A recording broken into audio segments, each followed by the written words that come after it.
Profesor Carlos Cisnero y compañeros. A continuación les vamos a presentar los tres informes: el informe de medición de peso y volumen, informe de separación de mezclas y informe de solubilidad. Eh, los dejo con mi compañero Harold Majid, que a continuación les va a presentar la introducción y el marco teórico.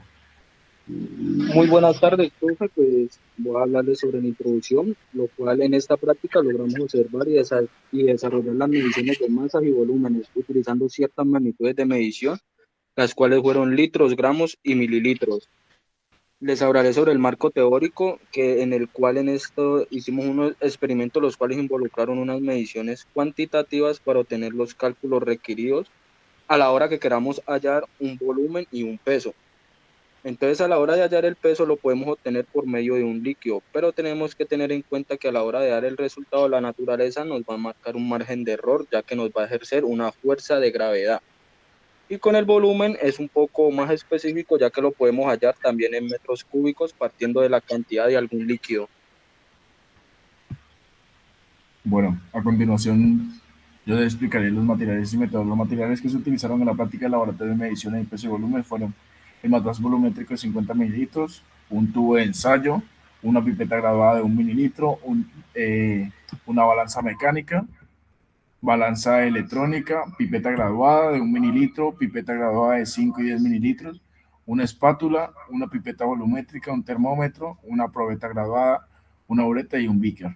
Digamos, el procedimiento de medición de volumen, pues primero llenamos un tubo de ensayo con una solución acuosa y luego la vaciamos en una probeta. El tubo de ensayo finalmente tuvo un volumen de 18 milímetros y en la probeta, pues la cual era de 100 mililitros, este tubo de ensayo tenía un margen de error de 1 mililitro, por lo cual lo pondríamos entre 19 y 17 mililitros. En la segunda parte tomamos la bureta de 25 mililitros, la pusimos en un trípode muy bien asegurada para posteriormente verificar que esté completamente cerrada la llave. Luego la llenamos completamente de agua, luego abrimos la llave lentamente y dejamos caer sobre el beaker hasta que el agua de la bureta llegue a 17,3 mililitros de agua. Después echamos esos 17,3 mililitros a la probeta. Ya como tercer paso, se utilizó una pipeta graduada de 5 mililitros con un margen de error de más o menos 0,1 mililitros, en donde se introdujo 2,5 mililitros de agua para luego incorporar a una pipeta graduada la solución acuosa.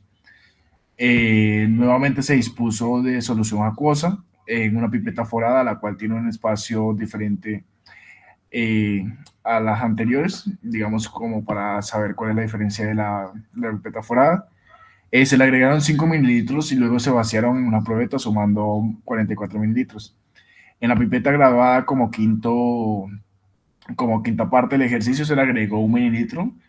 Bueno, perdón, la pipeta graduada de 1 mililitro se le agregó 0,18 mililitros de agua y luego se pasaron a la probeta para hacer una sumatoria total. Ya como sexta parte, tomamos una probeta de 10 mililitros, le agregamos 6,5 mililitros de agua y finalmente la vaciamos en una probeta.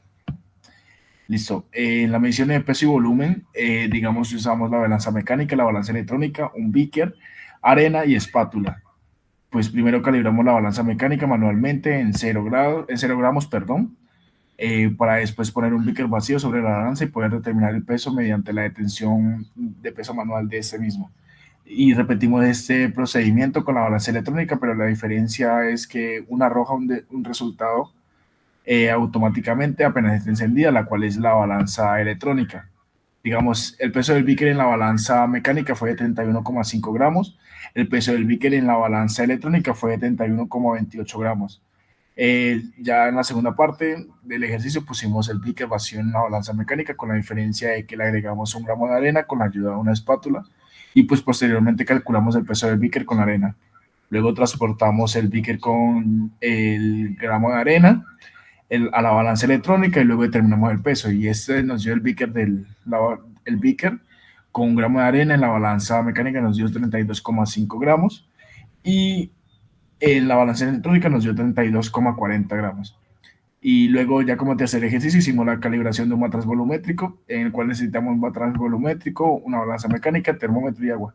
Pues primero para este procedimiento se utilizó una balanza mecánica que se calibró y luego tomamos un matraz volumétrico de 50 mililitros que estuviera ese vacío, lo ubicamos en la plataforma, en el centro y luego tomamos el peso.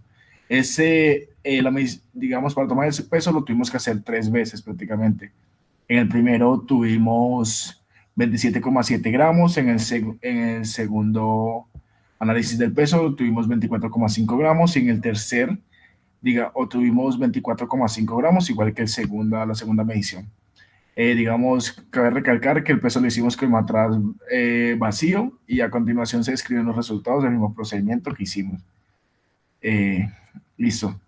Y también para saber, digamos, la cantidad de agua que se debía agregar, nos guiamos por una marca, el cual está en la parte superior, digamos, la cual indica la exactitud total que debíamos utilizar. En el primer peso del matraz más el agua se obtuvo 74,1 gramos.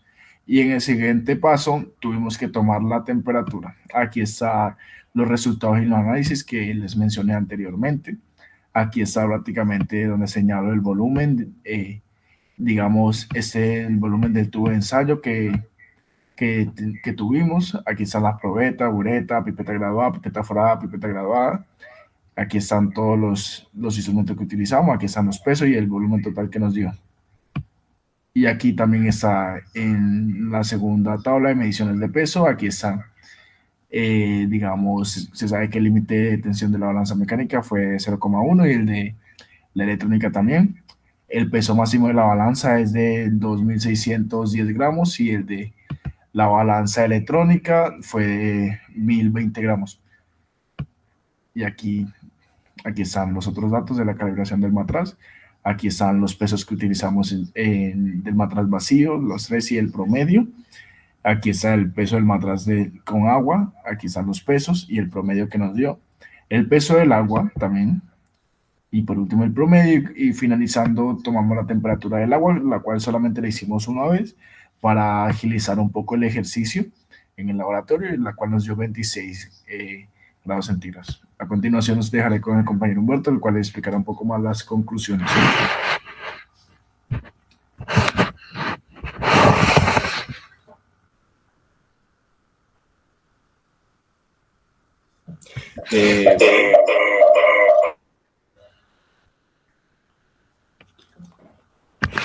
Vale, buenas tardes.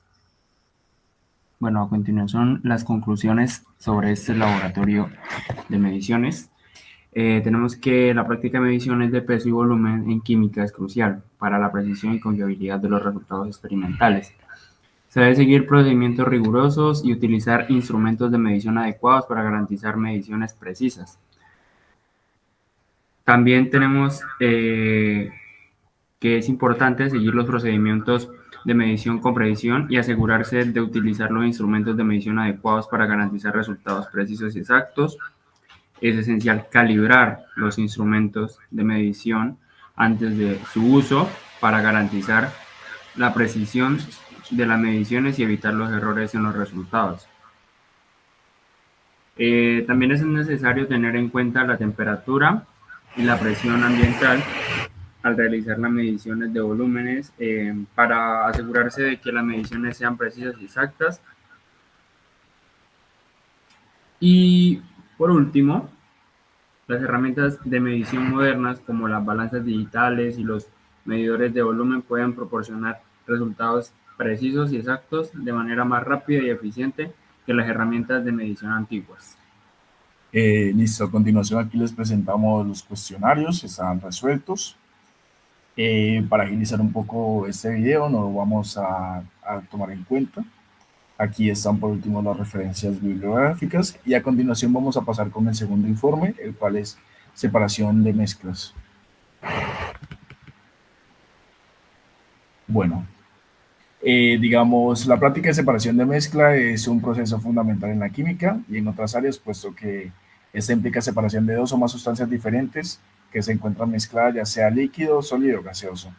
Digamos, esta separación es importante porque muchas sustancias no se pueden obtener o no se pueden purificar fácilmente por sí solos, sino que se encuentran mezcladas con otras. Digamos, entonces la separación de mezcla como tal permite obtener de sustancias puras y estudios de cada una de ellas por separado. Digamos, existen diferentes tipos, tales como la filtración, la decantación, la destilación, la cromatografía, entre otros. Digamos, como este tenemos tres objetivos en esta práctica, lo cual es aprender algunos métodos de separación de mezcla mediante el uso de ciertas técnicas, desarrollar en el estudiante su capacidad crítica de observar, analizar y extraer conclusiones a partir de datos experimentales y finalizando, ejercitar y mejorar la capacidad del estudiante para diseñar el montaje y experimento.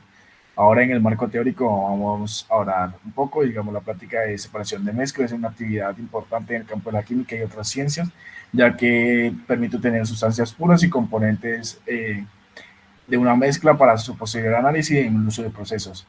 Digamos, aquí como tal, hablamos un poco acerca de lo que es la decantación, lo cual es un método que se basa en la diferencia de densidades de componentes de la mezcla. En esta, la mezcla se deja reposar hasta que los componentes se separan por la gravedad. Luego se vierte el líquido superior cuidadosamente para separarlos con el líquido inferior. En la filtración, en esta se utiliza separar los sólidos de los líquidos o los gases. Digamos, ya en la destilación se utiliza para separar líquidos con diferentes puntos de ebullición. En la destilación prácticamente la mezcla se calienta y los vapores se condensan y se recogen como líquidos separados, por así decirlo.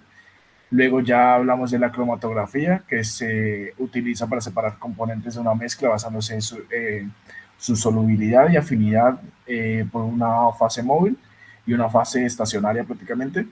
Entonces ya digamos como tal la mezcla se separa en una fase móvil y en una fase estacionaria.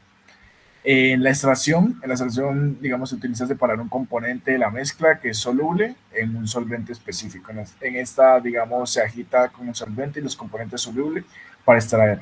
Y por último, la cristalización. En esta se utiliza para separar los componentes sólidos de una mezcla y en esta se disuelve en un solvente y pues permite que el solvente se evapore lentamente, lo que resulta en la formación de cristales del componente sólido. A continuación vamos a hablar de los materiales y métodos. Vale, profe, pues aquí le hablaré yo sobre los materiales que se llevaron a cabo para este laboratorio. Fueron la acetona, el aceite mineral, el agua, la arcilla, la arena, una uretra de 100 mililitros, la centrifugadora, el cloroformo, un embudo de filtración, embudo de separación, hexano, un horno de secado, papel filtro, una pipeta graduada de 10 mililitros, vaso de precipitados de 100 mililitros, los cuales utilizamos dos, un vaso de precipitado de 50 mililitros, una varilla de agitación, sal, un soporte universal del aro y una solución acuosa de sulfato de cobre pentihidratado al 5%. Entonces les hablaré sobre los métodos que llevamos a cabo en el laboratorio, en el cual en el primer procedimiento lo que realizamos fue medir 20 mililitros de la solución acuosa del sulfato de cobre al 5%, vertiéndola en un vaso de precipitado, lo cual se pasó a agitar y lo cual nos formó una coloración como la que se pueden ver en la siguiente imagen.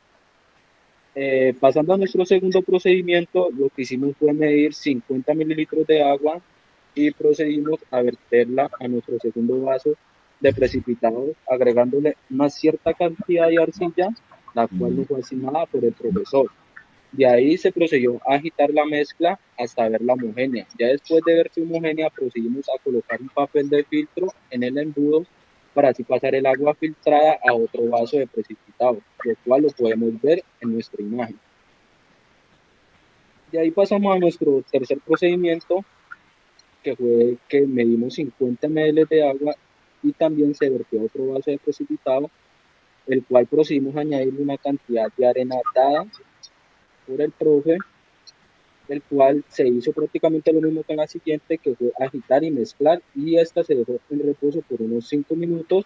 Cuando ya estaba en reposo la mezcla, se pasó a proceder a decantar, que es como se ve en la imagen. En nuestro cuarto procedimiento, lo que tomamos fue un embudo de separación y lo ubicamos en el aro universal. De ahí procedimos a adicionar 5 ml de aceite mineral y 10 mililitros de agua, lo cual procedimos nosotros a agitar el contenido dentro del embudo por 1 minuto y lo dejamos en reposo por 5 minutos. Cuando ya estaba el agua y el aceite, cuando ya estaba el agua y el aceite totalmente agitados, procedimos a separar completamente colocando un vaso de precipitado debajo del embudo para proceder a separar las sustancias que se encontraban en la parte inferior. Después pasamos a hacer unos ciertos procedimientos que fue que nos los enseñaron los profesores, que fue lo de la centrifugación, el cual ellos nos estaban explicando, pues, para cómo hacer nosotros para separar los elementos líquidos de los sólidos, de los cuales por medio de sus densidades esto se permite gracias a la acción que aplica una fuerza gravitacional. En la evaporación, el procedimiento que utilizamos fue el horno, que lo llevamos a una temperatura de 105 grados, buscando evaporar la sal del agua. Y en la cromatografía, lo que utilizamos fue un papel, que es tostado a separar las sustancias coloridas de unos pigmentos, ya que nosotros tuvimos unas hojas, se machacaron utilizando etanol, lo cual nos botó una coloración verde penetrante o verde oscura, que fue el que se llevó a cabo por medio del papel, y ahí vamos observando cómo era que se daba la cromatografía. Y acá podemos ver las imágenes, que en la primera se observa lo que es la centrífuga, en la segunda observamos el horno de secado, y en la tercera podemos observar cómo se da la cromatografía por medio de estos papeles, que es donde vamos viendo que se va como absorbiendo el color y va subiendo hasta cierto nivel del papel.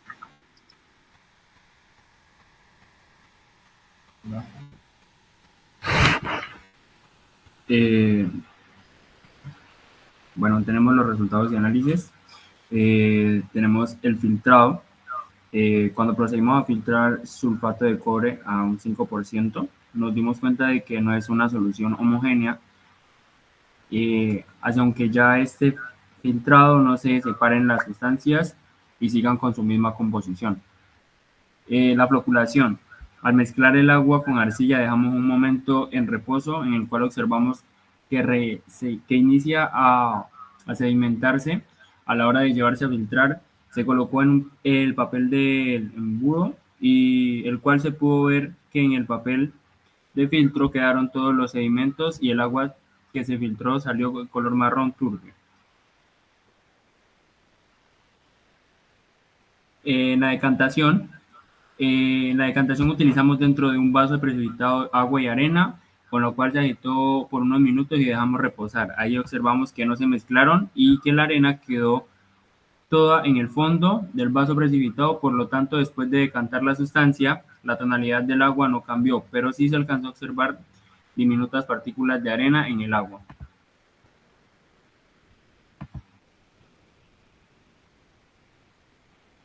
La evaporación. En este procedimiento se observó que después de un tiempo de haber colocado en una caja de Petri agua con sal en un horno de secado a 105 grados, como lo mencionó el compañero anteriormente, se puede observar que el agua se evaporó totalmente, dejando así un costra de sal en la caja de Petri. En la extracción, al agitar el agua con el aceite se pudo lograr obtener la formación de un coloide, en el cual se determinó que el agua es más densa que el aceite, ya que esta quedó posicionada en la parte inferior de la sustancia. Esto nos permitió a la hora de la extracción obtener 7,2 mililitros de agua, con una diferencia de 2,8 mililitros de los 10 que habíamos añadido al principio del ejercicio. La cromatografía. En esta utilizamos la mezcla ya diluida de las hojas con el hexano, cloroformo y acetona, colocando en un vaso precipitado y dentro de él un papel. Al cabo de unos cuantos minutos se notó el movimiento de las fases dadas por la capilaridad. En la centrifugación, en este método se utilizó sulfato de cobre y agua con arcilla, en el cual se llevó a la centrífuga para separar esas 4 sustancias. Después de unos minutos observamos que el sulfato de cobre no se separó, quedando la sustancia igual, y que la mezcla de agua con arcilla sí se sedimentó. Listo, a continuación, digamos, entre las conclusiones, sabemos que la práctica de separación de mezcla es importante para comprender cómo se puede separar diferentes componentes de una mezcla. Durante la práctica se utilizaron diferentes métodos de separación, por así decirlo, de mezcla, incluyendo la decantación, filtración, destilación, cromatografía y extracción. Cada método de separación de mezclas tiene sus ventajas y desventajas. y se debe seleccionar cuidadosamente en función de las propiedades físicas y químicas de los componentes de la mezcla.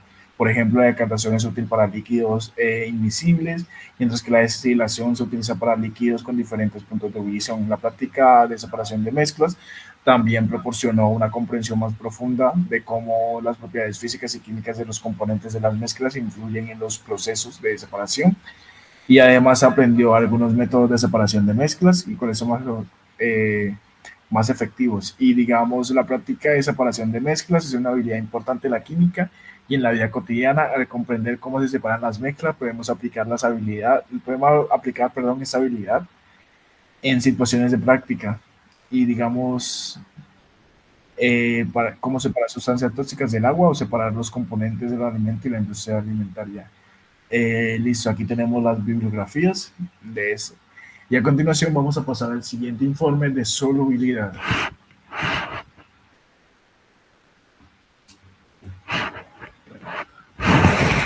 Vale, tenemos el tercer informe de solubilidad. En la introducción podemos encontrar que la práctica de laboratorio de solubilidad en química es una actividad experimental que tiene como objetivo determinar la capacidad de un soluto para disolverse en un solvente. Durante la práctica de solubilidad se suelen utilizar diferentes tipos de solutos y solventes y se miden diferentes variables como la temperatura y la cantidad de soluto que se disuelve en una cantidad determinada de solvente. La práctica de solubilidad es fundamental en la química, ya que nos permite entender cómo se comportan las sustancias en diferentes soluciones y cómo afecta la temperatura a la solubilidad de un soluto. Vale, el marco teórico. La solubilidad es una propiedad física que se refiere a la capacidad de un soluto para disolverse en un solvente, como ya lo mencionamos, y es una propiedad importante en la química ya que puede influir en muchas propiedades físicas y químicas de una sustancia. La solubilidad también puede variar con la temperatura. Por lo general, la solubilidad de los gases en líquidos disminuye con un aumento de la temperatura, mientras la solubilidad de los sólidos en líquidos aumenta con la temperatura. Listo. A continuación, el compañero Marit va a hablar de los materiales y métodos. Los materiales que se llevaron a cabo en esta práctica fueron los siguientes, los cuales utilizamos 12 tubos de ensayos pequeños, una gradilla, una espátula, 4 goteros, cristales de yodo, yoduro de potasio, sulfato de cobre pentahidratado, cloroformo, hexano, etanol y agua destilada. Les hablaré sobre un poco de lo que es el procedimiento, que en el cual nosotros con los tubos de ensayo lo que pusimos fue marcarlos de 1 a 3 de acuerdo a los solutos que estamos utilizando. Después agregamos 1 mililitro de los disolventes en cada uno de los tubos de acuerdo a la serie que correspondía, dándonos así que en el hexano fue no polar, fue sí polar nuestro procedimiento, ya que al agregarle 1 mililitro de yodo nos dio una mezcla de color violeta. En el yoduro de potasio no nos dio ninguna mezcla, por lo cual nuestro resultado fue no polar. En nuestro tercer ensayo fue una mezcla tampoco no polar, ya que al agregarle 1 mililitro de sulfato de cobre pentahidratado no dio ninguna coloración nuestra sustancia. En nuestra mezcla con el cloroformo, cuando le agregamos 1 mililitro de yodo, nos dio un color rosado, lo cual nos da como información que nuestra mezcla sí fue polar, lo cual en nuestro segundo ensayo con el cloroformo le agregamos otro mililitro de yoduro de potasio, en el cual ninguna mezcla se dio, por lo cual nuestro resultado fue no polar. En el tercero con el cloroformo y 1 mililitro de sulfato de cobre pentahidratado, tampoco se dio ninguna mezcla, así dándose como un resultado tampoco no polar. Y con nuestro etanol, al agregarle 1 mililitro de yodo, dio un color anaranjado oscuro, siendo así nuestra mezcla polar. En el ensayo, cuando procedimos a agregarle 1 ml de yoduro de potasio, también nos dio un color como beige claro, dando así por seguro como nuestra mezcla polar. Aquí nos podemos ver en esta tabla cómo se fue dando todo nuestro procedimiento, como lo pueden ver ahí, que el hexano fue no polar, nuestro cloroformo, etanol y el agua. Ya procederé a explicarle nuestro segundo procedimiento, que el cual nosotros utilizamos un tubo de ensayo en el cual agregamos 1 de 1 mililitro de etanol, De CHI. y Ajá, sigue. lo cual le agregamos lentamente la disolución de sulfato de cobre en agua, esperando unos segundos, y lo cual procedimos a agitar, lo cual nos dio un resultado de que no son polares, puesto que el yodo no se mezcló con nuestro sulfato de cobre en el agua. De ahí procedimos a agregarle lentamente, gota a gota, 2 ml de agua destilada al otro tubo de ensayo, y después vertemos en el mismo tubo 1 mililitro del sano, en el cual se dieron 3 capas, las cuales nosotros procedimos a mezclarlas, y de ahí procedimos a como agitarlas, dando así como un resultado que el cloroformo y el agua destilada no son polares. Y aquí Eh, nuestro compañero les explicará sobre las conclusiones. Listo. Voy a hablar un poco de las conclusiones. Pues en esta práctica de laboratorio de solubilidad de química, eh, es una actividad experimental importante que nos permite determinar la capacidad de un soluto para disolverse en un solvente. A partir de esta práctica se puede obtener varias conclusiones relevantes, tales como la solubilidad de un soluto en un solvente puede variar en la concentración de la solución. La solubilidad de algunos solutos aumenta con la concentración, mientras que la solubilidad de otros disminuye. Los solventes pueden tener diferentes capacidades para disolver diferentes tipos de solutos. Por ejemplo, los solventes polares como el agua son buenos para disolver solutos polares como los compuestos iónicos, mientras que los solventes no polares como el hexano son mejores para disolver componentes no polares. Y la construcción de una curva de solubilidad a partir de los datos experimentales es una herramienta muy valiosa para así entender la relación entre la solubilidad y la temperatura, y para predecir la cantidad de soluto que se disolverá en una solución. Entonces, en esta práctica de solubilidad nos proporciona información valiosa sobre la capacidad de solutos para disolverse en diferentes solventes y condiciones de temperatura y concentración. Esa información es fundamental para muchas áreas de la química, incluyendo la síntesis de compuestos y diseños de procesos químicos. Aquí les muestro un poco el cuestionario que resolvimos. Pues por términos de tiempo le hacemos caso omiso.